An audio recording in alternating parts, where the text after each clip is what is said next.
Assalamualaikum warahmatullahi wabarakatuh. Saya Gunanti Nurikasari. Saya mahasiswa program Studi Nurse di Kesurya Global Yogyakarta. Video ini saya buat guna untuk memenuhi tugas individu stase maternitas. Dalam video ini saya akan memberikan penyuluhan kesehatan tentang termoregulasi pada BBLR. Assalamualaikum warahmatullahi wabarakatuh. Waalaikumsalam warahmatullahi wabarakatuh. Baik Ibu, perkenalkan saya Perawat Gunanti. Di sini saya akan memberikan penyuluhan kesehatan tentang termoregulasi pada BBLR. Di sini saya membutuhkan waktu kira-kira 30 menit. Apakah Ibu bersedia? Sebelumnya dengan Ibu siapa ya? Ibu ya. Baik Ibu ini, sebelum saya memberikan materi, apakah ada yang ditanyakan?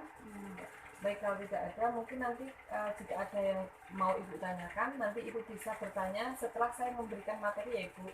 Ibu tenang saja, di sini saya akan menjaga privasi Ibu. Sebelum saya mulai, apakah Ibu mengetahui tentang termoregulasi pada BBLR itu apa? Kalau termoregulasi itu saya kurang tahu, kurang paham. Tapi kalau BBLR itu setahu saya bayi yang lahir tapi beratnya itu kurang kayak kecil gitu lah. Oh iya. Baik Ibu, saya mulai ya. Ya. Untuk materi penyuluhan pada hari ini kita akan membahas tentang termoregulasi pada BBLR. Untuk pokok pembahasannya ada pengertian BBLR dan termoregulasi, kemudian ada masalah-masalah pada BBLR, kemudian dampak termoregulasi, penyebab termoregulasi, tanda dan gejala, mekanisme serta pencegahan termoregulasi pada BBLR. Yang pertama ada termoregulasi pada BBLR. Pengertiannya yaitu termoregulasi adalah kemampuan untuk menjaga keseimbangan antara pembentukan panas dan kehilangan panas agar dapat mempertahankan suhu tubuh di dalam batas normal. Kemudian untuk BBLR itu sendiri adalah bayi berat badan lahir rendah atau BBLR singkatannya ya Bu, adalah bayi yang saat lahir dengan berat badan kurang dari 2.500 gram. Kemudian ada banyak sekali ya Bu masalah pada BBLR, yang salah satunya itu adalah sistem termoregulasi yang akan kita bahas pada hari ini. Kemudian ada penyebab termoregulasi sendiri. Yang pertama ada kehilangan panas karena perbandingan luas permukaan kulit dengan berat badan bayi, atau permukaan tubuh bayi relatif luas. Kemudian ada kurangnya lemak subkutan, jaringan lemak di bawah kulit lebih sedikit karena berat badannya kurang. Kemudian tidak ada refleks kontrol dari pembuluh darah kapiler kulit. Kemudian ada dampak-dampak dari termoregulasi apabila termoregulasi ini tidak efektif ya Bu. Yang pertama itu kekurangan oksigen ke dalam tubuh, yang kedua metabolisme meningkat sehingga pertumbuhan bayi itu menjadi terganggu. Kemudian ada gangguan pembekuan darah sehingga mengakibatkan perdarahan. Yang ketiga ada shock, dan yang keempat ada apnea. Kemudian untuk mekanisme termoregulasi itu ada 4. Yang pertama itu ada radiasi, konduksi, konveksi, dan evaporasi. Yang pertama radiasi itu adalah kehilangan panas tubuh yang terjadi karena bayi ditempatkan di dekat benda-benda yang mempunyai suhunya lebih rendah dari suhu tubuh bayi. Kemudian ada konduksi. Konduksi merupakan transfer panas melalui kontak langsung antara tubuh bayi dengan permukaan yang dingin, seperti bayi ditempatkan di dekat meja, tempat tidur, atau timbangan yang temperaturnya lebih rendah dari tubuh bayi.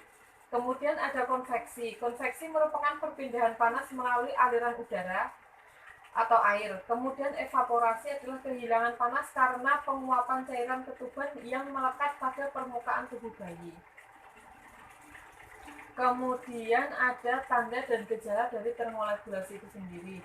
Tanda dari termoregulasi adalah aktivitas berkurang. Bayi itu tangisannya lemah. Kemudian ada kulitnya berwarna tidak merata, jadi warnanya merah, putih, tidak merata gitu Bu. Kemudian ada kemampuan menghisap lemah. Jadi nanti kalau si dedek lagi menyusu, itu akan kemampuan dalam menghisap teteknya itu lemah. Kemudian kaki teraba dingin, bibir dan kuku kebiruan, kemudian ujung kaki dan tangan berwarna merah terang, pernafasan lambat dan tidak teratur, jadi kayak sesek gitu Bu. Kemudian ada bagian tubuh lainnya berwarna pucat.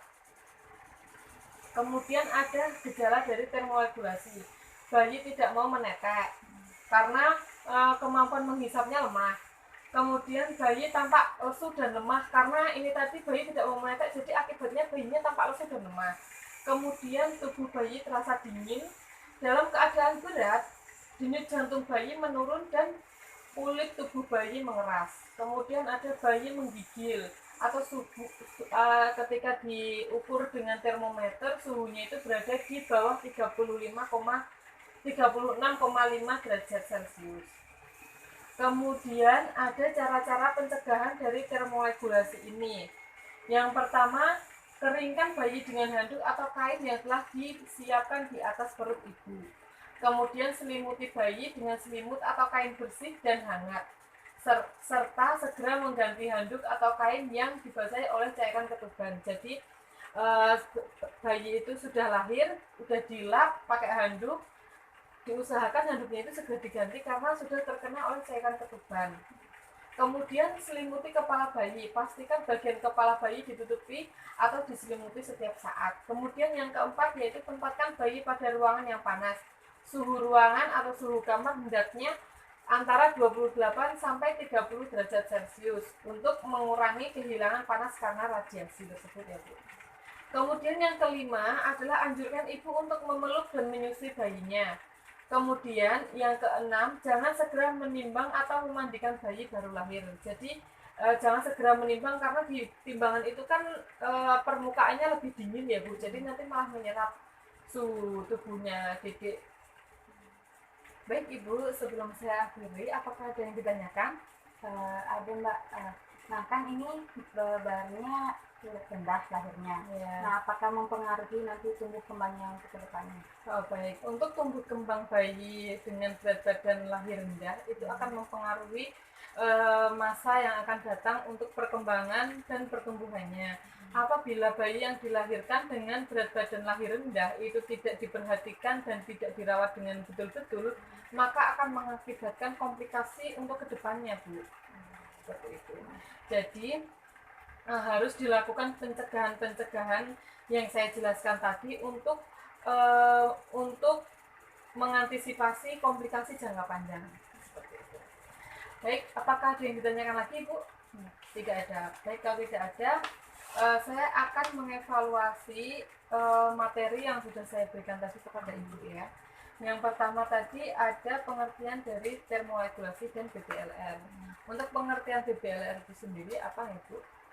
Bayi berat lahir rendah dengan berat kurang dari 2.500 gram. Ya, baik. Kemudian untuk pencegahan dari termoregulasi pada BBLR sendiri itu apa saja Bu?